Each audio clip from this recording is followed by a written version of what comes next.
데살로니가전서 4장 9절 말씀 다 같이 한 목소리로 받들어 읽도록하겠습니다. 형제 사랑에 관하여는 너희에게 쓸 것이 없음은 너희들 자신이 하나님의 가르치심을 받아 서로 사랑함이라. 아멘. 우리는 하나님의 가르치심을 받아 정신을 차려야 됩니다. 우리가 배워간다는 것은 사실은 제정신을 차리는 것입니다. 내가 진짜 회개가 되었을 때는 어떤 마음이 들어야 되냐면, 아유, 내가 제정신이 아니었구나, 이런 생각이 들어야 됩니다.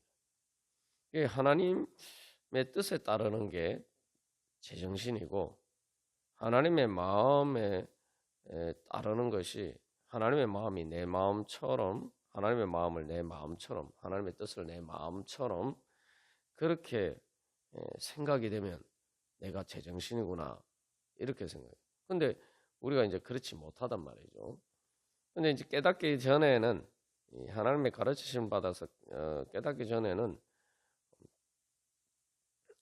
하나님이 뜻과 하나님의 마음이 잘 이해가 안 되고, 그래서 내 마음대로 하려고 합니다. 근데 이제 정신 차리고 나면은 이제 하나님의 뜻을 깨달아 알게 되면은, 그것이 바로 은혜의 영광임을, 그것이 바로 진리임을 깨달아 알게 되면은, 아니, 내가 제정신이 아니었구나, 이렇게 깨닫게 됩니다. 우리가 실제로 보면은 어렸을 때부터 이렇게 쭉 자라는 과정에서 우리의 이제 과거를 돌이켜 보면은, 우리가 아직 어려서 뭔가 잘 모를 때에 생각해 보면은, 말 그대로 이 성장하고 난 다음에 그 관점에서 보면, 옛날에 어렸을 때의 그 내가 생각하는 거나 내 마음이나 이런 것들은 정말 어리석고 또 한심하기 짝이 없죠. 말 그대로 정말 자기 딴에는 그게 좋은 거라고 생각하고 살았는데, 사실은 미몽이고 일종의 망상이었던 거죠. 그래서 우리가 이제 성장하면서 이제 계속 배워가면서 이제 진리를 깨달아가면서 이제 우리가 그런 어린아이 아직 미숙한 그것에서 벗어나게 됩니다. 여기서 이제 문제는 뭐 어린아이들 그런 문제를 이제 단순히 이제 망상이라고 이야기하지는 않죠. 예를 실제로 뭐 어린아이들이 아직 어려서 아주 뜨거운 것에 손을 대면은 내가 큰일 난다, 화상을 입는다. 아직 뭐 아주 어리면은 그런 거 제대로 인지하지 못해요. 그래서 뭐 겁도 없이 막 손을 댑니다, 뜨거운 것에. 근데 그걸 가지고 뭐 망상이라고 하진 않죠. 아직 어려서 그런가 보다, 이렇게 생각하죠. 문제는 뭐냐면은, 그랬을 때에 어린아이는 그 부족함이 문제가 아니라 그 부족함을 깨달아 알고 이제 고쳐가고 배워가면은 그거는 망상이 아닙니다. 근데 이제 문제는 뭐냐면, 그것을 계속 그 부족함을 고치려고 하지 않고, 계속 배우지 않고 계속 그것을 합리화하고 거기에 머물러 있으려고 하면은, 그건 이제 그때부터는 심각한 문제가 되죠. 일종의 말 그대로 망상 장애와 같은 진짜 문제가 됩니다. 그래서 뭐 어린아이야 그렇지만 어른이 되었는데도 그런 거를 인지하지 못해서 그런 행동을 하려고 하면은 아주 심각한 문제가 되죠. 그래서 뭐 어른들도 보면 그렇습니다. 어른들도 뭐 자기 인생에 대해서 도박에 빠져서 중독이 되어서 자기 인생을 망치거나, 또 뭐 그런 게 아니더라도 사실 우리의 일상에서 또 본의 아니게 또 사기꾼에게 속는 일들이 많습니다. 그래 내가 속았다는 사실을 발견하게 됐을 때 정말 얼마나 우리가 이제 후회를 하고 가슴을 치면서 후회를 합니다. 그래서 근데 그 사기를 당한 것도 마찬가지고 결국은 그 어렸을 때 우리가 잘 모르는 것도 마찬가지고 다 이게 뭡니까? 진실이 뭔지를 몰라서 그런 거예요. 진리를 뭔지 몰라서 그런 거예요. 이 진리가 뭔지를 알았으면은 바로 우리가 그렇게 어리석게 행하지 않았겠지. 그러니까 모르니까 그렇게 하는 겁니다. 말 그대로 모르니까. 그래서 우리가 계속 배워야 돼요. 그래서 하나님께 대해서 내가 더 이상 배울 것이 없다라고 생각하면은 내가 진짜 모르는 거예요. 그래서 내 마음이 예수님의 마음처럼 돼야지 그때 완전히 제정신이 되는 것이다. 이게 우리가 깨달아 알아야 돼. 근데 우리가 뭐 현실적으로 보면 또 말씀에 비춰보면은 아직도 내 마음이 그 성경 말씀의 진리는 성경 진리와 또 하나님의 뜻과 하나님이 기뻐하시는 뜻과 그 예수님의 마음처럼 되지 못한 부분들이 많습니다. 근데 우리가 그런 부분에 대해서 야 이건 내가 제정신이 아니구나 이런 생각이 들어야 되는데 또 그런 것도 아니에요. 내가 보기에는 이런데 왜 그렇지? 왜 이 하나님의 뜻과 하나님의 예수님의 마음이 뭘 따르려고 하니까 너무 힘들다. 난 내 마음대로 하고 싶은데 뭐 이런 생각이 들고 뭐 그것은 그나마 이렇게 말씀을 어느 정도 들었을 때고 아예 이렇게 이제 둔하면은 신앙적 주님의 말씀 듣지도 않고 예수님의 마음이 뭔지 신경도 안 쓰고 그냥 내 마음대로 하는 거죠. 이게 참 어려운 문제가 내가 제정신이 들기 전에는 내가 제정신인지 아닌지 자체를 모른다는 거예요. 그래서 우리가 늘 하나님 앞에서 주님께서 깨우쳐 주시기를 소망하면서 그렇게 주님의 빛 가운데 나가야 됩니다. 그래서 거기에서 벗어나는 것은 하나님의 빛 비추임 가운데 나가는 것밖에 없어요. 그거 말고는 방법이 없습니다. 우리 스스로는 절대 우리의 한계를 넘어설 수가 없습니다. 그래서 제정신은 뭐냐면은 그래서 역설적으로 제정신이 들었을 때에는 자기가 제정신이 아니었다 라는 걸 깨달아 알았을 때죠.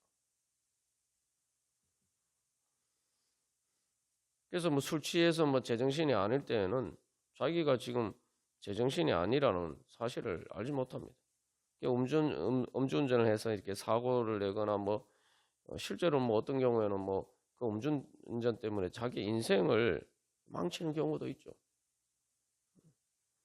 그게 근데 그런 사실은 뭐 어떻게 보면은 대리운전만 부르면 간단한 문제인데 그죠? 아주 간단한 문제예요. 뭐 별로 어려운 문제가 아닌데 항상 그런 아주 작은 부분을 놓쳐서 그렇게 해서 정말 정신이 돌아왔을 때 감당하지 못할 그런 문제들을 초래한다 이 말이죠. 그래서 우리가 그런 믿음을 가져야 됩니다. 어떤 믿음이냐? 하나님의 뜻과 예수님의 마음에 비춰봐서 그것과 일치하지 않으면은 야 이거 내가 제정신이 아니구나 그렇게 믿어야 돼요. 그리고 주님께 구해야 돼요. 주의 제정신 돌아오게 해 주시옵소서. 그래서 이 사도 바울이 하나님을 어떻게 기쁘게 할 수 있는지를 배웠고 그러니까 그것을 힘쓰고 그래서 그 하나님의 뜻을 알고 그렇게 행하라. 그렇게 또 권면하면서 여기서는 또 하나님의 가르치심을 이미 너희들이 받아서 잘 하고 있지 않냐 이렇게 이야기를 하고 있어요. 근데 그러면은 여기도 이 모순이라고 얘기할 수 있지 않습니까? 아니 뭐 4장 여기서는 뭐 잘 이미 하나님의 가르치심을 받아서 잘 하고 있다 이렇게 이야기하는데 4장 1절에서는 배웠는데 너희가 이미 또 행하고 있는데 더욱더 많이 또 힘쓰라고 하고 있지 않습니까? 이미 형제사랑을 하고 있는데 잘 하고 있는데도 불구하고 더 많이 힘쓰라 라고 이야기했어요. 이게 뭐냐면 우리가 이제 계속 깨달아 갈수록 점점 더 우리가 더 잘하게 되는 거죠.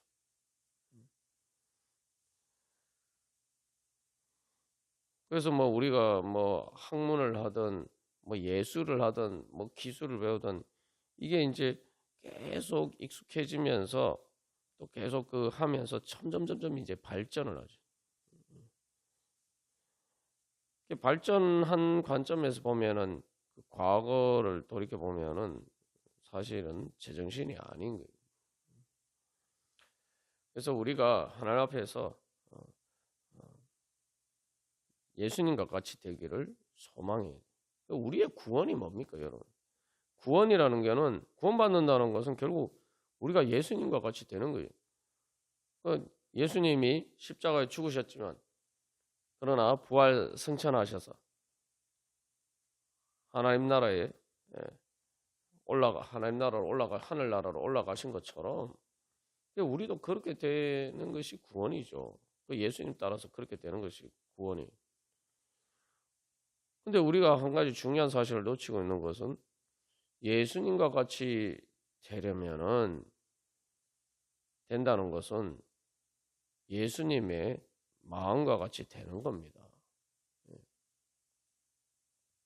예수님께서 부활 승천하신 것은 예수님께서 하나님께 죽기까지 복종하셨기 때문이죠. 다시 말하면은 예수님은 하나님의 뜻과 하나님의 마음을 불일치하지 않고 거기에 철저하게 순종하셨단 말이죠. 근데 예수님도 육신을 입고 계셨기 때문에 우리와 같은 인성을 가지고 계셨기 때문에 사실은 그 하나님의 뜻에 따르는 것이 말 그대로 십자가를 지는 죽음과 같은 고통이었어요. 사실은 그래서 그것은 지옥의 고통과도 같은 것이었지만 그러나 그 가운데서도 예수님은 하나님의 뜻을 따르는 것이 바로 부활의 길이라는 사실을 보실 수가 있었던 거죠. 그 진리를 따라서 예수님은 그래서 자기 몸으로 철저하게 그 진리를 따르셨어요. 그래서 예수님이 부활하신 거예요. 우리가 그러면은 그게 바로 성령님의 인도하심을 받는 거죠. 그래서 이 예수님에 대해서 보면 누가복음에 그 예수님의 유년 시절에 대해서 그 예수님께서 성전에서 이제 토론하고 이제 또 배우는 그런 장면이 나오는데 하나님 아버지 집에서 하나님의 말씀을 배우는 것을 통해서 결국 예수님은 죽기까지 하나님께 복종하실 수가 있습니다. 우리가 깨달아 알아야 돼. 내가 예수 믿고 천국 간다. 그럼 예수님 믿는다는 게 뭐냐? 내가 예수님처럼 하나님께 순종하고 그 예수님의 마음을 내가 따라야지. 그것을 내 마음으로 따라야지. 그것을 내 마음대로 하는 것처럼 따라야지. 우리가 그 예수님의 은혜를 받을 수가 있다는 거죠. 근데 우리가 그게 잘 안 되죠. 그러니까 믿음은 뭐냐면은 주님 앞에 가지고 우리 자신을 드리면서 하나님의 뜻과 예수님의 마음과 일치하지 않는 우리의 마음을 계속 회개를 해야 돼. 아이고 주님, 제가 제정신이 아닙니다. 주여 정신 차리게 해주시옵소서. 하나님 앞에 그렇게 회개하면서 나가야 돼요. 그래서 깨닫게 해주시옵소서. 그래서 깨닫는다는 것은 실제로 진실인데 내 눈에 안 보이는 것을 볼 수 있게 해달라고 기도하는 겁니다. 여러분 한번 생각해 보십시오. 현실에서 우리가 이런 일들이 얼마나 많습니까? 여러분 자외선이 눈에 보입니까? 근데 사람들이 제일 신경 쓰는 게 자외선이죠. 특별히 여성분들이 제일 신경을 쓰는 게 자외선이죠. 실제로 자외선은 엄청난 영향력을 미칩니다. 뭐 단순히 피부를 태우는 것뿐만 아니라 사실은 자외선은 엄청난 이제 소독 효과를 가지고 있죠. 그리고 뭐 자외선에 오래 노출이 되면은 플라스틱 같은 것도 다 이렇게 분해가 돼가서 다 이렇게 부스러기처럼 그렇게 부스러져요. 근데 그 눈에 보입니까? 안 보이잖아요. 내 눈에 안 보인다고 그게 없는 겁니까? 그러니까 우리가 이 현실에서 이 아주 뭐 어떻게 보면 가장 기본적인 것인데, 내 눈에 보이는 대로 내가 그게 진실이라고 생각하고 살면 안 된다는 거죠. 그러니까 내 육신의 눈에 보이는 대로 살면 안 된다는 거죠. 옛날 사람들은 자외선이라는 게 있는지 몰랐어요. 자외선의 영향을 그렇다고 안 받은 게 아니에요. 자외선의 영향을 늘 받고 살았지만 자외선이라는 게 있다는 건 사실조차도 몰랐어요. 그럼 예를 들면 여러분 눈에 보면 육신의 눈에 보이면은 태양이 지구를 돌고 있지 지구가 태양을 돌고 있습니까? 그러니까 예전 사람들이 다 천동설을 믿은 거 아닙니까? 지구를 중심으로 해서 태양이 지구를 돌고 있다 이렇게 믿은 거 아닙니까?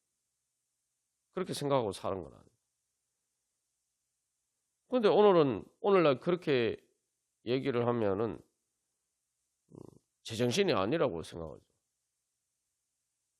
실제로 뭐 우주선 타고 이렇게 우주로 나가 보면은 그게 아니란 걸 알 수가 있어요. 실제로 또 요즘은 볼 수도 있어요. 그걸. 여기서 근데 우리가 그런 것들을 어떻게 알게 됐습니까? 연구를 하고 말 그대로 그 자연의 법칙을 깨달아 알고 배워서 그렇게 된 것이죠. 그래서 우리가 그렇게 배웠기 때문에 그런 사실들을 깨달아 알게 되었기 때문에 우리가 또 그것을 통해서 많은 좋은 혜택을 누리고 또 과학 문명을 통해서 우리가 많은 유익을 얻게 되는 거죠. 말 그대로 아는 것이 힘인 거예요. 우리가 하나님의 진리도 마찬가지입니다. 믿음이란 건 중요한 그래서 내 눈에 안 보이지만 하나님께서 말씀하시는 진리라고 생각하고 선생님한테 배우듯이 배우는 거예요. 어린아이들이 부모에게서 이제 점점 배워가듯이 그렇게 배우는 거예요. 그래서 우리가 말 그대로 정신을 차려야 돼요. 그래서 우리가 온전히 예수님의 마음이 되기까지는 우리가 제정신이 아닌 겁니다. 그래서 탕자 비유를 제가 통해서 우리가 자꾸 이 이야기를 나누는 것은 탕자 비유가 바로 형제 사랑에 대한 이야기거든요. 앞부분은 탕자가 아버지께 돌아가는 부분은 이제 우리가 하나님께 돌아가는 부분인데 사실은 그 탕자 비유를 예수님께서 말씀하신 것은 그러니까 하나님 아버지의 사랑에 대해서 이야기합니다. 하나님 아버지께 돌아가야 되는데 우리가 하나님 아버지께 돌아간다는 것은 하나님 아버지의 그 사랑의 은혜를 깨달아 알고 그 탕자처럼 그렇게 깨달아 알고 하나님께 돌아가면은 우리가 동시에 그 탕자의 형과 같은 그런 마음들을 버려야 된다. 그래서 하나님 아버지의 마음을 닮아야 된다. 예수님이 그 말씀을 하신 거예요. 그러니까 아버지 집으로 돌아간다는 것은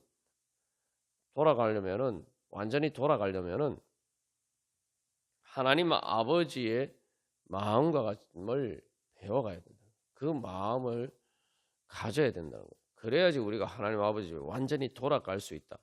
예수님이 그거를 말씀해 주시기 위한 것이죠. 그래서 누가복음 15장의 비유는 바로 그 탕자의 형과 같은 그 바리새인들에게 예수님이 하신 말씀이에요.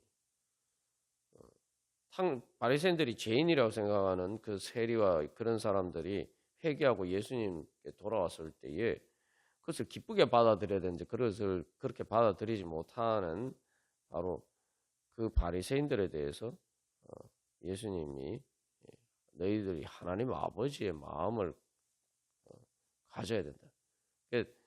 하나님 아버지께 탕자가 돌아온 것처럼 너희들도 하나님 아버지의 마음으로 돌아와야 된다. 그 말씀을 하시는 겁니다. 그래서 보면은 이제 탕자는 아버지 집에 돌아왔죠. 근데 탕자의 형은 아버지 집에 살았는데 아버지의 마음하고 같지 않았어요. 그러니까 아버지 집에 살았고 아버지 집에 돌아온 것처럼 보였지만 결정적인 순간에 아버지가 제일 기뻐하는 순간에 아버지가 베풀어 놓은 잔치 자리에 참여하지 못했다는 거죠. 그러니까 다 돌아온 것 같은데 쉽게 말하면 이제 탕자에 비유하면은 탕자가 아버지 집에 돌아왔는데 아버지 집 바로 문 앞에까지 왔는데 그 문에서 아버지 집에 들어가지 않는 거나 마찬가지예요. 실제로 보면은 탕자의 형이 아버지가 권하는데도 들어가지 않고 그렇게 분노하면서 아버지가 들어가자고 하는데 스스로 거절하죠. 그래서 바로 그 부분이 깨달아 알고 배워야 되는 부분. 그래서 아직도 바리새인들은 자기들이 하나님 앞에 하나님을 잘 섬기고 자기들은 탕자하고 다르다고 생각했는데 그 자기들이 탕자라고 생각했던 그런 사람들은 예수님을 믿고 천국 잔치에 예수님이 초대하는 잔치에 참여했는데 이제는 자기들은 바로 그런 자기들은 인간적인 마음 때문에 탕자의 형과 같은 그런 마음을 가지고 결국은 하나님 아버지의 마음을 같이 하지 않으니까 결국은 이 아버지 집 문 앞에 있지만 아버지 집 안에로 들어가지 않은 그런 탕자의 형과 같은 위치에 있다 이 말이죠. 여기서 이렇게 우리가 보여주는 것은 예수님께서 그 비유를 통해서 우리에게 보여주시는 것은 우리가 아버지 집에 같이 사는 것처럼 보이고 내가 예수님을 믿고 그렇게 신앙생활을 하는 것처럼 보이지만 아직도 우리가 계속 하나님 아버지의 마음에 대해서 배우고 그래서 내가 내 마음으로 돌아가야 될 부분들이 아직도 많다. 그래서 말 그대로 예수님의 마음을 배워서 예수님의 마음처럼 되도록 내가 그래서 그 정신 차려야 될 일들이 아직도 많다. 우리가 그것을 깨달아 알아야 돼요. 그러니까 구체적인 내용을 그렇게 내가 뭘 깨달아 알고 회개해야 되는지 깨닫기 이전에 우리가 늘 그렇게 주님의 마음으로 돌아가야 된다. 여기서 중요한 거는 마음이 돌아가야 돼요. 마음이 돌아가야 돼요. 내 몸만 돌아가는 게 아니라 내 몸이 돌아갔으면 그 다음에 마음도 주님 앞에 돌아가야 됩니다. 몸이야 뭐 우리가 주일날 와서 주님 앞에 예배드리고 하면은 이제 그게 뭐 돌아오고 말 그대로 탕자의 형이 자기 아버지하고 같이 한 집에 사는 것처럼 그런 거죠.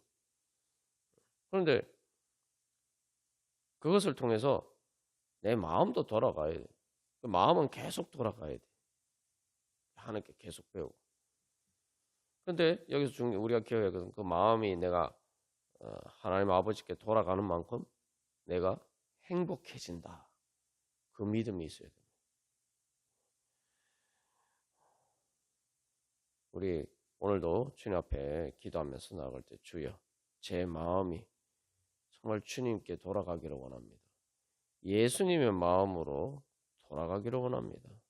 주님, 제가 그렇게 정신 차릴 수 있도록 주여 제 정신이 돌아올 수 있도록 주여 깨우쳐 주시고 성령님께서 인도해 주시옵소서. 주님의 진리의 빛을 비추어 주시옵소서. 우리 함께 기도하겠습니다.